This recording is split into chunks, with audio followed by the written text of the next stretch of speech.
Bilang mga Pilipino, hindi ba responsibilidad nating tiyakin na ang bawat kabataan ay may oportunidad sa dekalidad na edukasyon? Ang kalidad ng edukasyon ay hindi isang pribilehiyo, kundi isang karapatan. At sa ngayon, maraming kabataan na hindi nakakamit ang karapatang ito dahil sa kalagayan ng ating mga pampublikong paaralan. Napakaraming hamon ang kinaharap ng sistema ng edukasyon. Masyadong marami ang mga kabataang Pilipino na walang sapat na silid-aralan, mga kagamitan at suporta. Paano natin matutulungan ang mga kabataan na makamit ang buong potensyal? Narito ang ilan sa mga punto upang isulong ang kalinga na tutugon sa mga hamon na kinaharap ng edukasyon sa ating lipunan. Una, panday silid-aralan. Tinutunugan na nito ang mga issues sa pisikal na kalagayan ng mga silid-aralan sa pamamagitan ng pagkukumpuni at pagsasaayos. Sa pakikipagtulungan ng lokal na pamahalaan at pribadong sektor, sinisiguro ng programang ito ang kaligtasan, kalinisan at angkop na kapaligiran para sa pag-aaral ng mga mag-aaral. Pangalawa, Safe as School Program. Ito ang naglalayong mapaunlad ang kagamitan sa paaralan.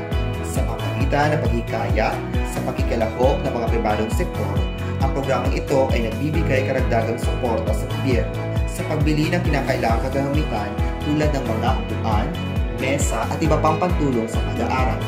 Ito ay magiging katuwang ng gobyerno para maabot ang mas maraming paaralan. Pangatlo, Kapit Basics sa Brigada.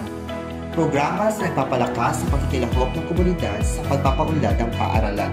Sa pamamagitan ng pagkakaisa ng mga magulang, guro at mga voluntaryo, ang programang ito ay nagtataguyod ng sama-samang pagkilos para sa pagpapanatili ng kalinisan at kaayusan sa paaralan. Pagbibigay ng suporta sa mga pangangailangan nito. Ang edukasyon ay pundasyon ng tagumpay ng bawat mamamayang Pilipino. Sa ilalim ng kalinga, hindi lang ito ang pangarap, kundi isang makabuluhang aksyon. Kung masusolusyonan ang suliraning ito, mas magkakaroon ng mas malawak na pagbabago. Isipin natin ang mga kabataang Pilipino na may tiwala sa sarili, na may kakayahang bumuo ng makabagong solusyon para sa suliranin ng ating lansang. Isipin ang mga magsasaka na gumagamit ng siyensya at teknolohiya para mapataas ang produksyon, ang mga negosyante na nagbibigay sigla sa ating ekonomiya sa pamamagitan ng inobasyon, ang mga doktor at nurse na may kakayahang maligtas ng buhay gamit ang kanilang kaalaman. Magkakaroon ng isang lokalong lipunan na may kakayahang gumawa ng katarungang desisyon para sa pangangalaga ng kapaligiran, pagsusulong ng matatag na ekonomiya, at pagtatayo ng isang pantay na lipunan. Ang pamumuhunan sa edukasyon ay pamumuhunan sa isang mas maunlad, mas mapayapa, at mas matatag na kinabukasan para sa ating bansa. Ito ang nagbubukas ng pinto sa isang doon ng mga posibilidad. Sama-sama tayong bubuo ng isang lipunan na hindi lamang mayaman sa kaalaman, hindi mayaman din sa pag-asa at oportunidad para sa lahat.